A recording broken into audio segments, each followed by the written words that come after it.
আইয়ুহাল্লাযীনা আমানু উযকুরু নি'মাতাল্লাহ, হে ঈমানদারগণ আল্লাহর নেয়ামতকে স্মরণ করো। আলাইকুম, তোমাদের উপর যে নেয়ামত আল্লাহ দান করেছেন স্মরণ করো।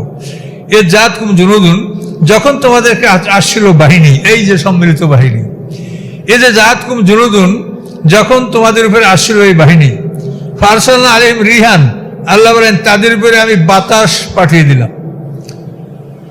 প্রায় 1 মাস পর্যন্ত এই খন্দকের যুদ্ধটা অব্যাহত ছিল, চলমান ছিল। তো এই যুদ্ধে আল্লাহ তাআলা শেষের দিকে প্রচণ্ড ঠান্ডা বাতাস, ঝড় বৃষ্টি এটা পাঠিয়ে দিলেন। তো আরবের লোকেরা তো ঝড় বৃষ্টি তাদের কিন্তু সহ্য হয় না, আমরা যতটা ঠান্ডা ঝড় বৃষ্টি সহ্য ওরা পারে না। তো আল্লাহ তাআলা ওদের মধ্যে ঝড় বৃষ্টি আল্লাহ চাপিয়ে দিলেন, ফলে ওদের চুলাগুলি নির্বাপিত হয়ে গেল, চুলা বন্ধ হয়ে গেল, লোকরি ভেজে গেল, ঘোড়াগুলি অস্থির হয়ে গেল, তাঁবুর রশি ছিঁড়ে গেল, মানে নানাবিধ সমস্যা আল্লাহ তাআলা ওদেরকে দিয়ে অস্থির করে দিলেন, যার ফলে ওরা যুদ্ধ ছেড়ে দেশে পালিয়ে যেতে বাধ্য হয়েছিল খন্দকের যুদ্ধে। সেই কথাটা বলেন যে আমি তাদের উপরে বাতাস প্রেরণ করেছিলাম, জুনুদান লাম তারাহা, আর এমন বাহিনী পাঠাইছিলাম যা তোমরা দেখো নাই। আল্লাহ তাআলা এই খন্দকের যুদ্ধে ফেরেশতা পাঠাইছিলেন, কিন্তু এই ফেরেশতারা মুসলমানরা দেখে নাই। এই ফেরেশতারা ওদের যেখানে তাঁবু তার একটু দূরে দূরে অনেক ফেরেশতা একসঙ্গে নারায়ে তাকবীর, আল্লাহু আকবার, এই শুনে ওরা সবাই ভয় থরথর করে কাঁপছে। ওরে এদিকে কে ডাকছে, সেই কি তোমরা এদিকে আসো, আমার কাছে আর ভয় লাগছে, ভয় সব জড়সড় হয়ে গেছে। আল্লাহ বলেন যে আমি এমন বাহিনী তাদেরকে দিয়ে তাদের ভয় দেখাইছি যেটা তোমরা দেখতে পাও না। এভাবে ফেরেশতারা দূর বসে নারায়ে তাকবীর যখন ধ্বনি দিছে, তখন ওরা থরথর করে ভয়তে কাঁপতেছিল, একে অপরকে ডাকছিল, আমার কাছে এসো, আমার কাছে এসো, ভয় লাগে। আল্লাহ তাই বলেন বদরের যুদ্ধে যেরকম ফেরেশতা দিয়া সরাসরি কাফেরদেরকে মারা হয়েছে, এটা আমি তা করি নাই।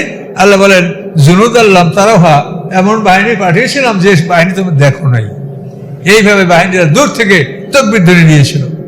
ওখানে আল্লাহ বিমা তা'মালুনা বাসীরা, আল্লাহ তাআলা তোমাদের কাজকর্ম সবকিছু তিনি দেখেন, তিনি সমস্ত কাজের দর্শক, সমস্ত কাজের সময় আল্লাহ আমাদের সামনে উপস্থিত থাকেন। এই যে জাউকুম মিন ফাওকিকুম ওয়া মিন আসফালি মিনকুম, তারা দুদিক থেকেই তোমাদেরকে আসছিল, উপর দিক থেকে নিচের দিক থেকে, অর্থাৎ উহুদ পাহাড়ের নিম্নদেশ থেকেও তারা একদল আসছিল, আর উপরিভাগ থেকেও আরেক দল আসছিল। মানে সৈন্যটা ওরা 2 ভাগে ভাগ হয়ে আসছিল। আবু সুফিয়ানের যে বাহিনী, এটা মাজমাউল আসাল নামক অঞ্চল থেকে উহুদ পাহাড়ের পশ্চিম সাইডে, যেখানে ঘন জঙ্গল ছিল এবং উঁচু এলাকা, ওখানে আসছিল। আর যেটা এই নজদ এবং তায়েফের দিক থেকে যে গোত্রগুলি আসছিল, হাওয়াজিন, আশজা, ফাজারা, সাকিব, এইসব গোত্রগুলি নিম্ন অঞ্চল থেকে আক্রমণ করছিল। তো দুটাই দিক হলো উহুদের 2 সাইডে, পশ্চিমে এবং পূর্ব দিকে। তো আল্লাহ বলেন যখন তারা তোমাদের উপরের দিক থেকে আসছিল এবং নিচের দিক থেকেও তোমাদের দিকে আক্রমণ তারা করছিল, এ জাগাতেল আবসারু, যখন তোমাদের চক্ষুগুলি মানে হেলে গিয়েছিল, চক্ষুগুলি তোমাদের মানে জাগা মানে চক্ষু বাঁকা হয়ে যাওয়া, টেরা হয়ে যাও, ভয়তে যখন চক্ষু উল্টে যায়, তোমাদের চক্ষুগুলি উল্টে গিয়েছিল। ও বালাগাতেল কুলুবুল হানাজেরা, এবং তোমাদের হৃদয়গুলি, তোমাদের অন্তরগুলি গলার মধ্যে প্রবেশ করেছিল, মানে বক্ষস্থলে না থাইকা ভয়তে ক্লান্তিতে এগুলো বক্ষস্থলের বাইরে গলার মধ্যে তোমাদের প্রাণ চলে গিয়েছিল। ও তাজন্নুনা বিল্লাহি জুন্নুনা, এবং তখন তোমরা আল্লাহর ব্যাপারে খারাপ ধারণা পোষণ করতেছিলে যে আল্লাহ বোধহয় আমাদেরকে হেল্প করবেন না, সাহায্য করবেন না, আমরা ধ্বংস হয়ে যাব, এরকম তোমাদের ধারণা মনের মধ্যে আসছিল। তার কারণ ওরা প্রায় 20,000 লোক একত্রিত মদিনা আক্রমণ করছিল, এবং মদিনা শহরকে রক্ষা করার জন্য আল্লাহ রাসূল খন্দক খনন করেছিলেন। আপনারা হাদিসে অবশ্যই হয়তো এই জায়গাটা দেখেছেন যে উহুদ পাহাড়ের সামনে এবং শিলা পর্বতকে মুসলমানরা পিছনে রাখা, সামনে উহুদ পাহাড়, শিলা পর্বত আর উহুদ, এই 2 পাহাড়ের মাঝখানে প্রায় 3 মাইল লম্বা এই পরীক্ষা খন্দক এটা খোদা হয়েছিল, এবং এই খন্দক খুঁজে মদিনা শহরকে রক্ষা করা হয়েছিল। এবং এটার প্ল্যান দাতা ছিল সালমান ফার্সি, বিখ্যাত সাহাবী সালমান ফার্সি। তার ইতিহাস আমরা হয়তো আপনাদেরকে কোনো সময় বলেছি যে এই সালমান ফার্সি উনি তো আল্লাহ রসুলের সাথে সাক্ষাৎ করার জন্য 10 বার গোলাম হিসেবে বিক্রি হয়েছেন, এবং শেষ পর্যন্ত উনি মদিনার ইহুদিদের কাছে গোলাম হিসেবে বিক্রি হয়েছিলেন। সেখান থেকে আল্লাহ রসুল তাকে অনেক কষ্টে, অনেক তার মুক্তিপণ দিয়ে তাকে মুক্তি করা হয়েছে। এবং এই সালমান ফার্সির জীবনের প্রথম যুদ্ধ এটা, এই যুদ্ধে তিনি অংশগ্রহণ করছিলেন। তো এখানে আল্লাহ বলছেন যে এই যুদ্ধে তোমাদের অবস্থাটা এমন হয়েছিল যে তোমাদের প্রাণগুলি গলার মধ্যে চলে আসছিল, এবং আল্লাহর ব্যাপারে তোমরা অনেক খারাপ চিন্তা ভাবনা করতেছিলে যে আমাদেরকে বোধহয় আল্লাহ রক্ষা করবেন না। আবার মুনাফিকরা বলতেছিল, হ্যাঁ মোহাম্মদ সাল্লাম তোমাদের কি বলছে, মোহাম্মদ সাল্লাম তোমাদেরকে বলে যে এসে রোম জয় করবে, পারস্য জয় করবে, ইয়ামান জয় করবে। ওই যে পাথর ভাঙ্গার সময় আলোকিত হয়েছিল না আল্লাহ রসুলের, হ্যাঁ, এই ওখানে 3টা সুসংবাদ। ঘটনা খুব বড়। মদিনা শহরকে রক্ষা করার জন্য কি পদ্ধতি গ্রহণ করা হবে, এটা আল্লাহ রসুল যখন সাহাবায়ে কেরামদেরকে নিয়ে পরামর্শ করলেন, তখন এই সালমান ফার্সি পরামর্শটা দিল যে আমরা যখন বিদেশি থেকে এরকম আক্রান্ত হয়েছি, তখন আমরা পরীক্ষা খনন করে আমাদের শহরকে আমরা রক্ষা করেছি। বিদেশিরা ওই খন্দক পার হয়ে উঠতে পারে নাই। তো এই খন্দক খোদার প্ল্যানটা হলো, এটা মক্কা অঞ্চলে এর আগে কেউ জানতো না যে এরকম একটা খন্দক পরীক্ষা খনন করে শহর রক্ষা করা যায়, এটা কারো জানা ছিল না। মক্কাবাসীদের কাছে এটা আশ্চর্য ধরনের ঘটনা ছিল। তা আল্লাহ রাসূল করলেন কি, 10 জন সাহাবীদেরকে 40 হাত জায়গা ভাগ করে দিলেন। 10 হাত গভীর, 20 হাত চওড়া, 40 হাত দৈর্ঘ্য, 10 জন সাহাবী একটা খণ্ড।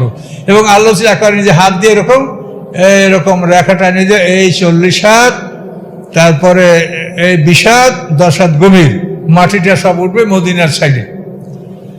এভাবে পরীক্ষা খনন করার প্ল্যান এবং সম্পূর্ণ আল্লাহ রাসূল নিজ হাতে অঙ্কন করে দিয়েছেন। এবং এভাবে আল্লাহ রাসূল নিজেও একটা অংশে কাজ করতেছিলেন। তো সালমান ফার্সি যে এটা প্ল্যানদাতা, তার ভাগে এমন একটা পাথর আসলো যে সঙ্গীরা বলে যে তুমি আল্লাহ রাসূলের কাছে বলো, তোমার সাথে রাসূলের ঘনিষ্ঠ সম্পর্ক, যে আমরা তো পারছি না, আমরা কি এখন আল্লাহ রাসূলের হাতে নিশানা দেওয়া দাগ কাটা এটা যে আমরা নাড়াবো, তাও তো ভয় লাগে। তা আল্লাহ রাসূলকে বলো যেটা আমরা কি করবো, আমরা কিন্তু প্ল্যানটা ঘুরিয়ে নেব। তা আমাদের কোদাল, কুড়াল, গেন্তি আমরা যা মারি ও ফেরত আসে, আমার লোহা ভেঙে যায় কিন্তু পাথরটা ভাঙে না। তখন সালমান ফার্সি আল্লাহর কাছে গেলেন, গিয়ে আল্লাহ রাসূলের হাত ধরে আসলেন, সবাই খন্দক থেকে উপরে উঠলো। তো আল্লাহ রাসূল তখন সালমান ফার্সি থেকে গেন্তিটা নিলেন। গেন্তি বোঝেন তো, যা দিয়ে পাথর ভাঙা হয়, দুদিকে লোহা, কঠিন লোহা, মাঝখানে ছিদ্র, হাতল লাগানো থাকে, গেন্তি বলে। এই গেন্তি সালমান ফার্সির কাছ থেকে আল্লাহ রাসূল হাতে নিলেন। নেওয়ার পরে আল্লাহ রাসূল আল্লাহু আকবার বলে আঘাত করলেন। আঘাত করার পরে পাথরের 3-1 অংশ ভেঙে গুঁড়ো হয়ে গেল এবং আলো জ্বলে উঠল। সেই আলো আল্লাহ রাসূল এইভাবে সামনে কাজ করছেন, তো এই 2 বগলের ফাঁকার থেকে মনে হয় যেন আলোটা বিস্মিত হচ্ছিল। এভাবে আলোটা এমনভাবে জ্বলে উঠল, আল্লাহ রাসূল বলেন যে আল্লাহ তাআলা আমাকে রোম সাম্রাজ্যের মানে যে মাদায়েন রোম, এই রোম সাম্রাজ্যের অট্টালিকা, এগুলি আল্লাহ তাআলা আমাকে দান করছেন। এই রোম সাম্রাজ্য আল্লাহ রাসূলের জন্য আলোকিত হয়ে গেল। আর 3 জায়গায় পাথর ভেঙে গুঁড়ো হয়ে গেল। দ্বিতীয় আঘাত করলেন, সেই দ্বিতীয় আঘাতে পারস্যের মাদায়েন পর্যন্ত আলোকিত হয়ে গেল। এবং আল্লাহ রাসূল বলেন যে আল্লাহ আমার উম্মতকে এগুলি দান করবে, এগুলো আমার উম্মতরা জয় করবে। তৃতীয় আঘাতে ইয়ামান পর্যন্ত আলোক, রানী বিলকিসের দেশ ইয়ামান, সানা, এটা মক্কা থেকে তো 1 মাসের দূরত্ব রাস্তাটা, ইয়ামান বহু দূর। এই আলোকিত অবস্থায় এগুলি আল্লাহ রাসূল দেখতে পেলেন এবং এগুলি আল্লাহ রাসূল সাহাবাদেরকে শোনালেন। শোনানোর পরে তো মুনাফিকরা বলে যে মুহাম্মদ সাল্লাল্লাহু আলাইহি কি বলে, আমরা রাত্রে ভয়তে প্রস্রাব পায়খানে বাইর হইতে পারিনি, এমন আমরা শত্রুদের ভয়ের মধ্যে আসি, আর সে বলে কোথায় রোম, কোথায় পারস্য, কোথায় ইরাক, কোথায় ইয়ামান, এগুলো সব জয় করবে। তখন আল্লাহ তাআলা ওই আয়াত নাযিল করলেন, কুলিল্লাহুম্মা মালিকাল মুলক, যে আল্লাহ মুলুকের মালিক, যাকে ইচ্ছা সাম্রাজ্য দান করেন, যার থেকে ইচ্ছা তিনি সাম্রাজ্য কেড়ে নেন। এবং এগুলি সবই মুসলমানরা জয় করছে। ইয়ামান তো আল্লাহ রসুলের জীবদ্দশায় মুসলমানরা ইয়ামান জয় করছে। আবু মুসা আশারী, হযরত আলী রাদিয়াল্লাহু আনহু, খালিদ ইবনে ওলীদ এদের নেতৃত্বে মুসলমানরা ইয়ামান এটা আল্লাহ রসুলের জীবদ্দশায় জয় করেছে। এরপরে মাদায়েন, হযরত ওমর ফারুক রাদিয়াল্লাহু তাআলা জামানায় যে ইরানের রাজধানী মাদায়েন, তো এই মাদায়েন শহরটা এটা ইরানের রাজধানী, এটা তো হযরত ওমর ফারুকের আমলে মুসলমানরা জয় করছে। আর রোম সাম্রাজ্যটা ইস্তাম্বুল বা কনস্টান্টিনোপল বলা হয়, আরবিতে বলে কুস্তন্তনিয়া, কনস্টান্টিনোপল। তো এটাকে আবার বাইজেন্টাইন সাম্রাজ্য বলা হয়, এটা রোমের একটা অংশ, পৃথক অংশ পূর্ব দিকে। তো এই অঞ্চলটা মুসলমানরা জয় করছে 1453 খ্রিস্টাব্দে অটোমান সাম্রাজ্যের বাদশাহ দ্বিতীয় মোহাম্মদ। এই দ্বিতীয় মোহাম্মদ 1453 খ্রিস্টাব্দে এই বাইজেন্টাইন জয় করে এবং সেখানে তারা সেই মুসলমানদের বহু কীর্তি সেখানে এখনো বিদ্যমান রয়েছে। যে আবু আইয়ুব আনসারী শাহাদাত বরণ করেছে ওখানে 85 হিজরিতে হযরত মুআবিয়ার জামানায়, কিন্তু তার কবর তো ওখানে কিছুই করা হয়েছিল না। তখন মুসলমানরা এটা জয় করার পর তখন তার কবর আবিষ্কার করে সেখানে তারা মসজিদ গোরস্থান খুব সুন্দর করে করেছে। একটা মসজিদের গম্বুজে পুরো 30 বার কোরআন লেখা আছে। তো এভাবেই আল্লাহ রসুল যে ভবিষ্যৎবাণী করেছেন এই সবই বাস্তবায়িত হয়েছে, সামনে যা বলেছেন তাও হবে। তো সম্মানিত সুধী, তো এখানে আল্লাহ তাআলা বলছেন যে মুসলমানরা এতই ভীত হয়ে গেছিল যে মনে হয়েছিল যে আল্লাহ বোধহয় আমাদেরকে সাহায্য করবে না। কেন, মাত্র মুসলমানদের সৈন্য সংখ্যা ছিল মাত্র 3000। মহিলাদেরকে একটা তাঁবুতে, বনু হারেসের তাঁবুতে সব জায়গায় একত্রিত করে এক জায়গায় মহিলাদেরকে রাখা হয়েছিল। যেহেতু মহিলারা ভিন্ন ভিন্ন বাড়ি থাকলে তখন ইহুদিরা আছে চারপাশে, সমস্যা হতে পারে, এই জন্য নারীদেরকে সব একটা তাঁবুতে রাখা হয়েছিল, বনু হারেসের তাঁবু। আর সব পুরুষরা ছিল মাঠে মদিনা শহরকে রক্ষা করার জন্য। শিলা পর্বতকে পিছনে রেখে, এই শিলা পর্বত, এই উহুদ পর্বতের মাঝখান থেকে এই খন্দকটা খোঁড়া হয়েছিল। শিলা পর্বত পিছনে ছিল। তো মদিনা শহরকে, আচ্ছা, মক্কা এটা কিন্তু দক্ষিণ দিকে মদিনা থেকে, এদিকে 500 কিলোমিটার। তো কিন্তু মদিনা শহরের উত্তর দিকে উহুদ পাহাড়। এটার কারণ হলো যে মদিনা শহরের দক্ষিণ দিক থেকে ঢোকার কোনো পথ নেই। মদিনা শহরের দক্ষিণ পূর্ব দিক সব হলো ইহুদিদের দুর্গ, পূর্ব এবং পশ্চিম দিক হলো মানে এমন কঙ্করময় ভূমি যে ওখান থেকে কোনো জীব জানোয়ার, মানে উট ঘোড়া এগুলি চলতে পারে না, পা কেটে যায়। তো এই জন্য এই 3টা দিক, অর্থাৎ পূর্ব, পশ্চিম, দক্ষিণ, এই 3 দিক থেকে মদিনা শহরে কোনো বাহিনী ঢোকার ক্ষমতা নাই। ছোট গলিপথ আছে যাতে বাড়ির মানুষ ওয়াল থেকে 2-4টা বাইর হতে পারে এরকম, কিন্তু একটা বাহিনী ঢুকবে মদিনা শহরে পূর্ব, পশ্চিম, দক্ষিণ, এটা অসম্ভব। এই জন্য মদিনা শহরে ঢুকতে হলে উত্তর দিক থেকে ঢুকতে হবে। এই জন্য এরা ওই মক্কা থেকে আইসা ঘুইরা উহুদ পাহাড়ের 2 দিকে তারা অবস্থান নিয়েছে। আবু সুফিয়ানের বাহিনী এদিকে মাজমাউল আশারে, আর অন্য বাহিনী যার সেনাপতি ছিল উয়াইনা বিন হাসান ফাজারি, তাদের অঞ্চলটা ছিল নামা নামক অঞ্চল, এখানে তারা অবস্থান নিয়েছিল।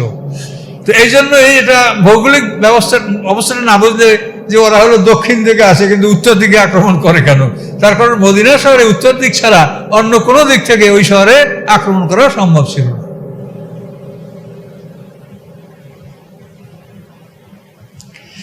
হুনালিকা উবতুলিয়াল মুমিনুন, তখন মোমেনদেরকে পরীক্ষা করা হয়েছে। জিলজিলু জিলজালান শাদীদা, এবং তারা ভীষণভাবে প্রকম্পিত হয়েছিল, মানে তারা থরথর করে কাঁপতেছিল যে কখন আমাদের প্রাণ বের হয়ে যাবে। এত কষ্ট, মানে এত বড় দীর্ঘ পথ, 3000 সৈন্য, মানে তারা রেস্ট করতে পারছে না, দিবারাত্রি ডিউটি করতে হচ্ছে। এবং লোহার পোশাক পরে, লৌহ বর্ম ব্যবহার করে একটা মানুষ কত সময় থাকতে পারে একটু ভাবিয়ে দেখেন। একটা গরম জামা কাপড় পরে থাকা যায় না, আর ওই লোহার পোশাক পরিয়া যুদ্ধে চলাফেরা করতে কেমন অবস্থাটা হয়। তো এই জন্য আল্লাহ বলেন যে তারা ভয়ঙ্করভাবে প্রকম্পিত হয়েছিল।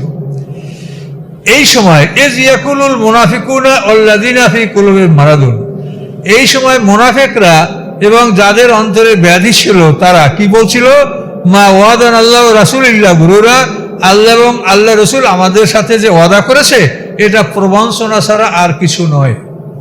মুনাফিক এবং দুর্বল চিত্তের লোকেরা এই কথাগুলো বলছিল যে আল্লাহ এবং আল্লাহ রসুল আমাদের সাথে যে প্রতিশ্রুতি দিয়েছে বিজয়ের, এটা একটা ধোঁকা বা মিথ্যা প্রতিশ্রুতি, নাউজুবিল্লাহ। সে সময় আরো কি হয়েছিল, ইসকালাত তায়ফাতুম মিনহুম, তখন তাদের একদল বলছিল ইয়া আহলা ইসরাবা, ইয়া আহলা ইয়াসরিবা লা মুকামা লাকুম, হে ইয়াসরিববাসী। ইয়াসরিব তো মদিনার অপর নাম ইয়াসরিব, তো এই মদিনার আসল নামই ইয়াসরিব।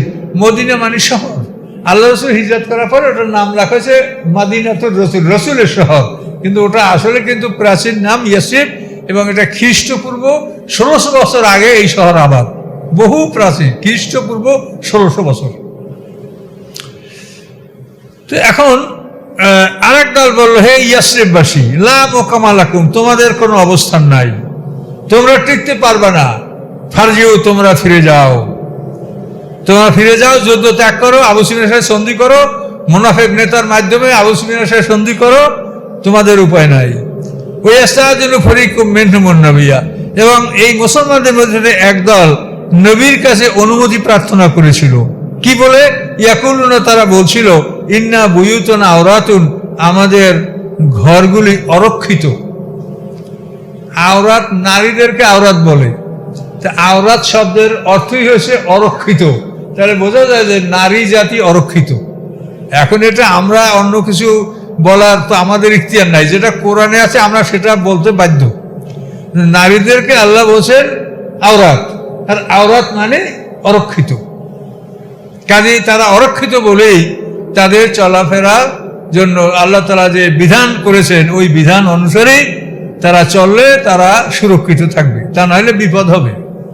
এবং এটা দেখতেই পাচ্ছেন যে কি ভয়ঙ্কর ভয়ঙ্কর খবরগুলি প্রতিদিন, অথচ আমাদের দেশের বাহিনীরা কিন্তু দিবারাত্রি চেষ্টা করেও তারা কিন্তু এটা ম্যানেজ করতে পারছে না।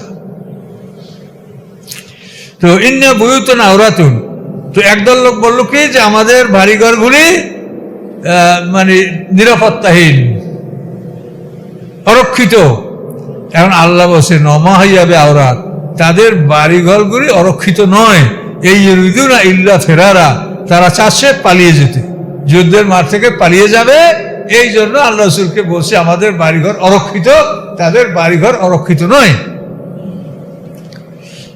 আল্লাহ বলেন এই লোকগুলি কেমন, ওয়ালাউ দুখিলাত আলাইহিম মিন আকতারিহা সুম্মা সুইলুল ফিতনাতা লা আতাউহা, আল্লাহ বলেন যদি তাদের অঞ্চলের কোনো এক দিক থেকে এভাবে সৈন্য প্রবেশ করত এবং তাদেরকে যুদ্ধের জন্য বলা হতো, তাহলে তারা সে সময় যুদ্ধ করতে রাজি থাকতো। ওমা তালাব্বাসু বিল-ইয়াসিরা, তখন তারা ঘরে মুহূর্তের জন্য অবস্থান করতো না, তারা নিজেদের আত্মরক্ষার জন্য তারা যুদ্ধে সামিল হতো। কিন্তু এখন সম্মিলিত মদিনা শহরকে রক্ষা করার জন্য তারা রাজি না, তারা বলে আমাদের বাড়িগুলি অরক্ষিত, যুদ্ধ থেকে পালিয়ে যেতে চায়। ওয়ালাকাদ কানু আহাদুল্লাহ মিন ক্বাবল, আল্লাহ বলেন অথচ ইতিপূর্বে তারা আল্লাহর কাছে প্রতিশ্রুতি দিয়েছে লা ইউআল্লুনাল আদবার, যে তারা কখনোই পিঠ দেখিয়ে পালাবে না। ওয়াকানা আহাদুল্লাহ মাসউলা, এবং নিশ্চয়ই আল্লাহর কাছে প্রতিশ্রুতি যেগুলি দেওয়া আছে এগুলি সম্পর্কে জিজ্ঞাসাবাদ করা হবে। আল্লাহ বলেন কুল, হে রাসূল আপনি তাকে জানিয়ে দেন, লা ইয়ানফাকুমুল ফিরারু ইন ফারারতুম মিনাল মাউতি আবিল কাতলি, তোমরা যদি মৃত্যু অথবা হত্যা থেকে পলায়ন করো তো এই পলায়ন তোমাদের কোনো উপকারে আসবে না, তোমরা পালিয়ে আত্মরক্ষা করতে পারবে না।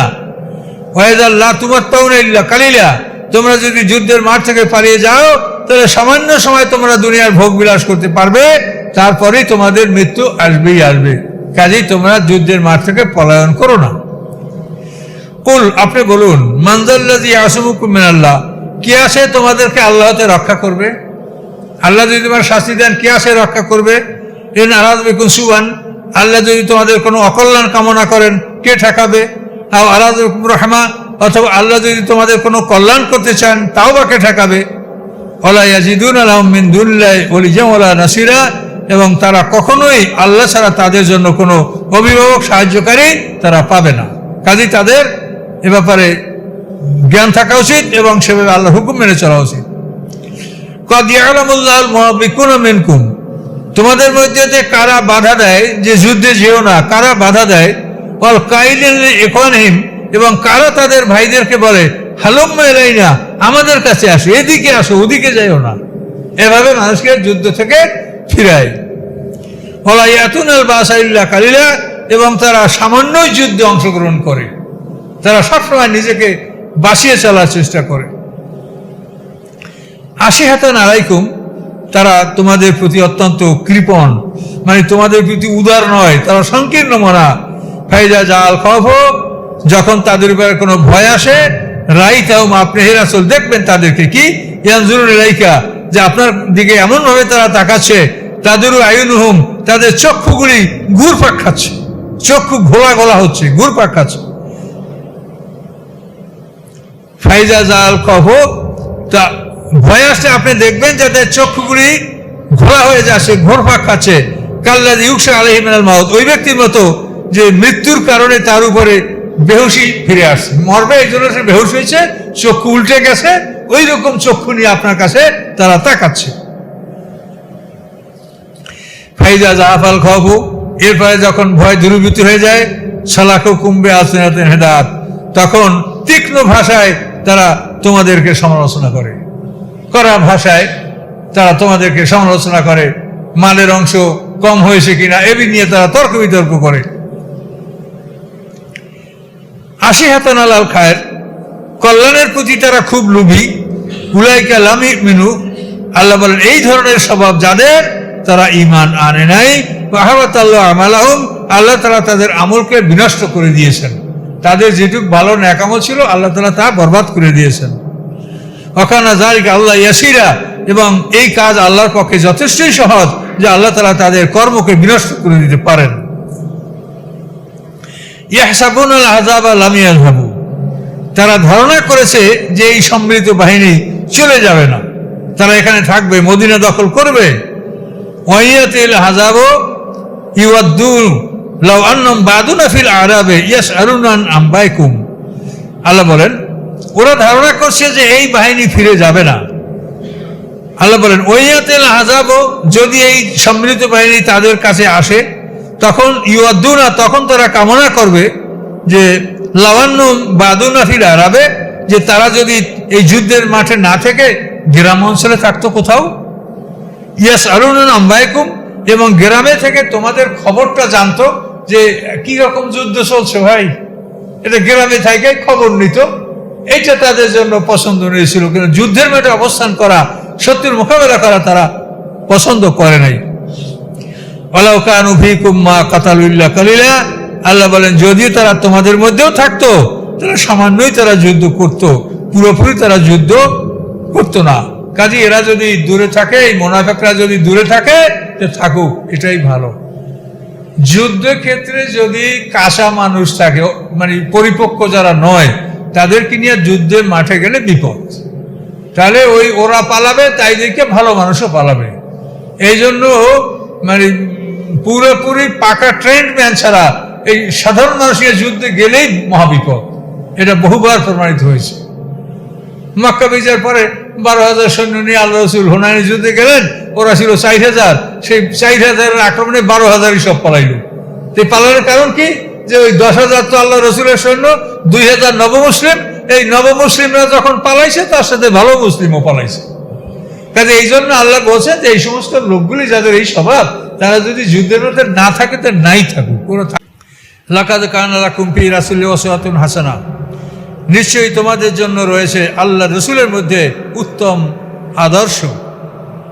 রাসূলের জীবনেটা এই পূর্ণাঙ্গ ইসলাম। এই 30 পারা কোরআনে যা কিছু বলা আছে, এই সব কিছু একটা মানুষের কল্যাণের জন্য। আর একটা সুন্দর মানুষ হলেন মুহাম্মদ রাসূলুল্লাহ সাল্লাল্লাহু আলাইহি ওয়াসাল্লাম।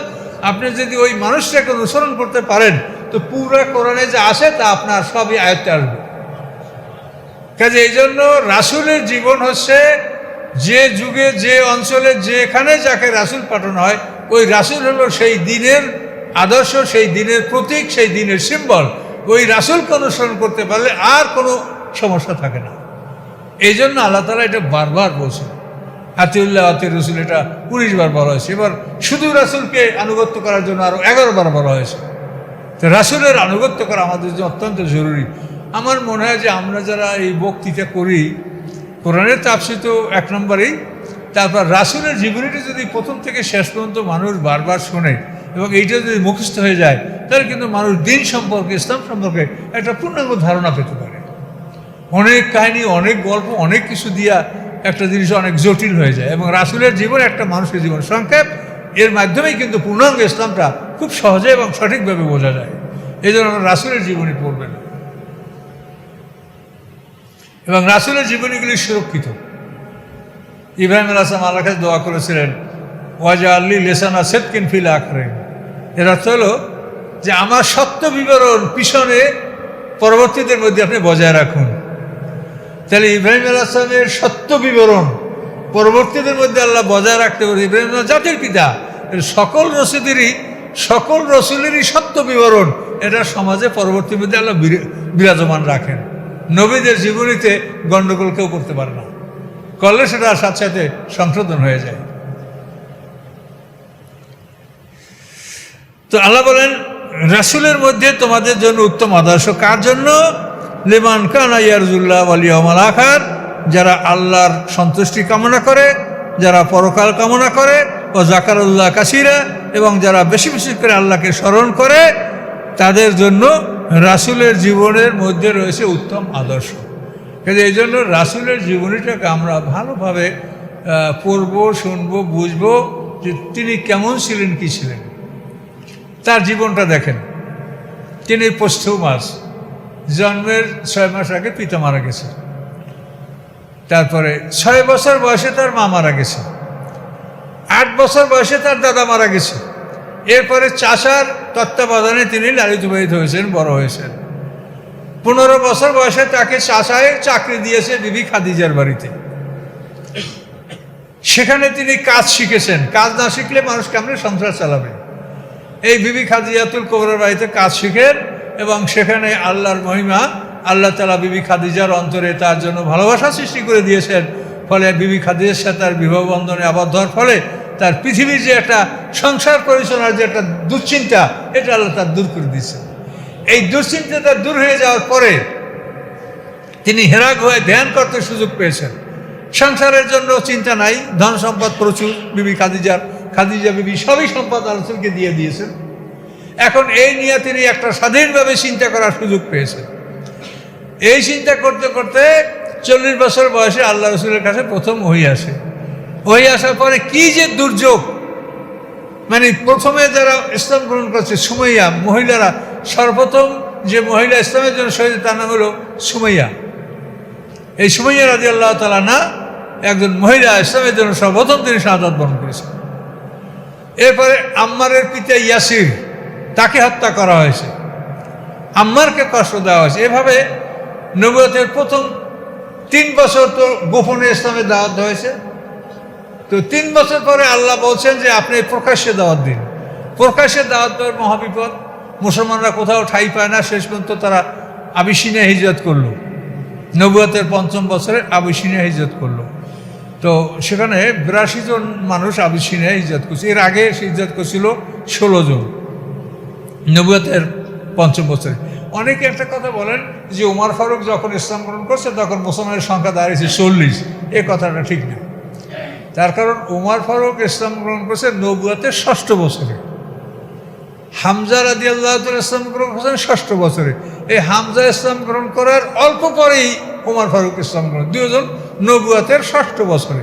আর 5ম বছরেই আবিসিনিয়ায় মুসলমানরা হিজরত করছে 82 জন, তার আগে 16 জন।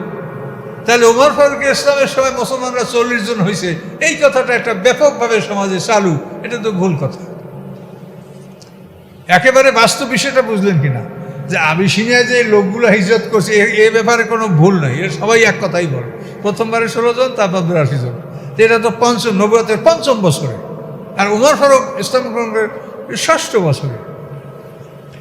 কাজে এই জন্য রাসূলের জীবনীগুলো ঠিকই আছে সব, তারপরও টুকটাক কিছু সমস্যা আছে, এটা থাকবেই। তো এই জন্য আমাকে আমার শ্রোতারা অনুরোধ করেন যে আপনি একটা রাসূলের জীবনী লেখেন। কিন্তু আমি মনে করি যে রাসূলের জীবনী অনেকগুলো বিশুদ্ধ জীবনী আছে, তো এই জন্য আমি এটা লিখবো কি না আমার এখনও আমি মনের দিকে প্রস্তুতি নেই, যেহেতু আসলে রাসূলের জীবনী বিশুদ্ধ জীবনী আছে। বিশেষ করে ইংরেজিতে সব রাসূলের জীবনীগুলো লেখা, সেগুলি বেশি অথেন্টিক, ইংলিশ মিডিয়াম যেগুলো লেখা আপনারা সংগ্রহ করেন, খুবই সুন্দর। তো এভাবে যাই হোক, তারপর যদি আল্লাহ সময় দেয়, আমি খালি ভয় করি যে আমি বোধহয় এটা করতে পারবো না, এর আগে মরে যাবো। এই করতে করতে তাফসীর লিখছি সংক্ষিপ্ত, তাফসীরটা আরও একটু ল্যাবরেটরি লিখলে ভালো হতো, কিন্তু হয়তো লিখতে পারবো না, আমি সময় পাবো কি না, এই জন্য খুব তাড়াহুড়া করে সংক্ষেপে তাফসীরটা শেষ করছি। এরপরে তাফসীরটা ছাপাতে পারবো কিনা, আপনাদের প্রকাশ্যে গোপনে অনেকেরই সহযোগিতা এর মধ্যে ছিল, তাফসীরটা আল্লাহ ছাপাতে দিয়েছে। এখন মনে হয় যে তাহলে সামনে আরও কিছু কাজ করব নাকি, এরকম আবার মনে হয় যে তাহলে আমি আরও, যখন আল্লাহ সময় দিয়েছে তারও কিছু কাজ করব নাকি। তো করার ইচ্ছা মনে আসে, যদি আল্লাহ মঞ্জুর করে হয়তো আরও কিছু কাজের প্রোগ্রাম নিব হাতের সামনে। তো এখন মানে রাসূল যে আমাদের উত্তম আদর্শ, এটা দেখেন যে আল্লাহর রসুল এভাবে তিনি 13 বছর পর্যন্ত মক্কায় সময় কাটালেন। শেষ পর্যন্ত মক্কার লোকেরা তাকে খুন করবেই, সবাই মিলে একসঙ্গে হত্যা করবে মোহাম্মদ সাল্লামকে। এই পরিকল্পনা নেওয়ার পরে তিনি হিজরত করলেন, আল্লাহর হুকুমে তিনি মদিনায় হিজরত করলেন, এবং হিজরতের জন্য আগেই আল্লাহ তাআলা সব রেডি করে দিলেন। অর্থাৎ মদিনার লোকগুলি আল্লাহ রসুলের হিজরতের আগেই সব মুসলমান হয়ে গেল। আকাবা সন্ধি 11 বছরে, 12 বছরে, 13 বছরে, 3টা সন্ধি সুরঙ্গ পথে, মিনার যে সুরঙ্গ, ওইখানে 3টা সন্ধি হয়েছে আল্লাহ রসুলের সাথে মদিনাবাসীদের সাথে। তো এই 3টা সন্ধির মাধ্যমে মদিনার সব লোকগুলো মুসলমান হয়ে যাওয়ার পরে তারা দাওয়াত দিয়ে আল্লাহ রসুলকে মদিনায় নিয়ে গেলেন। সেখানে আল্লাহ রসুল মদিনা হিজরত করার 6 মাস পরে যুদ্ধের আয়াত নাযিল হলো, যুদ্ধের অনুমতি পাওয়া গেল। 18 মাস পরে বদরের যুদ্ধ হলো। এই 18 মাস পরে বদরের যুদ্ধ হওয়ার পরে ওখান থেকে অবিরাম যুদ্ধ চলতে, এই যে আমরা আহজাব, এটা তো বিশাল কাহিনী সামনে আমাদের আছে, আমরা ইনশাল্লাহ পাবো, একদিনে শেষ করা যাবে না।